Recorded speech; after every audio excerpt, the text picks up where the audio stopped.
যতই বলি নিজে একটু রেস্টে থাকবো, ভালো লাগে না, একটু শুয়ে বসে কাটাবো, কিন্তু কি একটা অবস্থা, যখনই শুয়ে বসে থাকি আর যদি দেখি সংসারে সব কাজকর্ম একেবারে ফেলে রেখেছি, অগোছালো হয়ে আছে, তাহলে তখন আর আসলে কিছুই ভালো লাগে না। হ্যালো এভরিওয়ান, আসসালামু আলাইকুম। সবাই কেমন আছেন? এই তো আমি আল্লাহর রহমতে ভালো আছি। মেয়েকে সবকিছু গুছানোর পরে ছোট টুনটুনিটাকে গোসল করে দিলাম। আমার মেয়ে তো গোসল করালে অনেক খুশি হয়, মানে ও লাপালাপি কে দেখে। আর গোসল করানোর পরে ওকে উঠে আনাই যায় না, খুব আনন্দ নিয়ে থাকে মেয়েটা। গামলার দুই পাশে শক্ত করে মুঠি করে ধরে রাখে, মানে উঠে আসবেই না। এই তো গোসল করিয়ে মুছিয়ে টুছিয়ে দিয়ে কিছুক্ষণ ব্যালকনিতে রোদে রেখেছিলাম। আর এখন একটু সাজুগুজু করে দিলাম। এই তো মা মেয়ে একটু দুষ্টামি করতেছিলাম। মেয়েটা খুব পছন্দ করে কোলে নিয়ে এইভাবে দুষ্টামি করলে। আর এই তো ওকে একটু বসিয়ে দিলাম। আর বড়টার কি অবস্থা দেখেন, ও ভূত সেজে আমাকে ভয় দেখাচ্ছে। আমি হচ্ছে রান্না করতেছি আর দুই বোন কি দুষ্টামি করতে এসে। এই তো বাচ্চারা আসলে ওরা কি করবে সারাদিন ঘরে। এই তো ভালো লাগতেছিল না, সব কাজ ফেলে রেখেছি,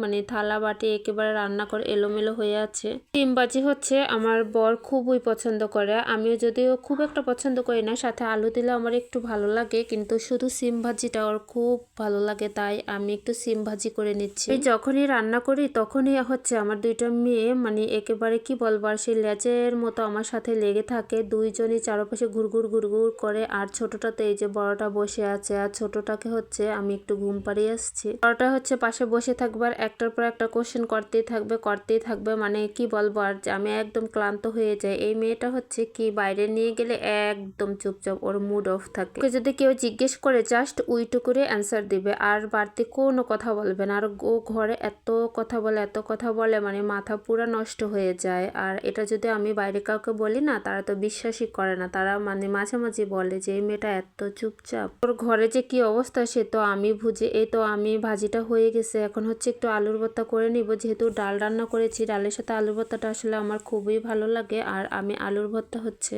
পেঁয়াজ ভেজে করি, তারপরে ভেজে ভর্তাটা করার পরে আবার এটা চুলায় একটু দেই আর কি। আমার হচ্ছে এই স্টাইলে খুবই ভালো লাগে, অনেকভাবে আলুর ভর্তা করা যায়, তো এটাও আমার কাছে ভালো লাগে। আবার কাঁচা পেঁয়াজ দিয়ে যেটা বানানো হয় সেটাও ভালো লাগে। আমি হচ্ছে ছোটটাকে ঘুম পাড়ালে অনেক দ্রুত হচ্ছে কাজ করতে থাকি। ওই তো ওই চুলায় ওই ভাতটা হচ্ছে গড় দিয়েছিলাম, পরে উঠে একটু চুলায় দিয়েছি। এভাবে আসলে দিলে ভাতটা সহজে নষ্ট হয় না। এভাবে ভাত একটু চুলায় দিলে হয় কি নিচে পানিটা হচ্ছে ভালোভাবে টেনে যায়, তখন ভাতটা নষ্ট হয় না। অনেকেরই ভাত দ্রুত নষ্ট হয়ে যায়, তারা এই কাজটা করতে পারেন। আর এইদিকে হচ্ছে আমি ভর্তাটা বানিয়ে নিচ্ছি। ডাল আলুর ভর্তা আমি খেতে ভীষণ পছন্দ করি, আর সাথে যদি ডিম ভাজা হয় না, তাহলে আমার তো আর কিছুই লাগে না। আর এই খাবারটা ম্যাক্সিমাম মানুষই অনেক বেশি পছন্দ করে, আর আমার ঘরে তো সবাই অনেক বেশি পছন্দ করে। আর সাথে একটু ইলিশ ভাজা হলে তো কোনো কথাই নেই। এদিকে আমি হচ্ছে কিছুটা তেল দিয়ে দিলাম, কিছুটা ইলিশ ভেজে নিব।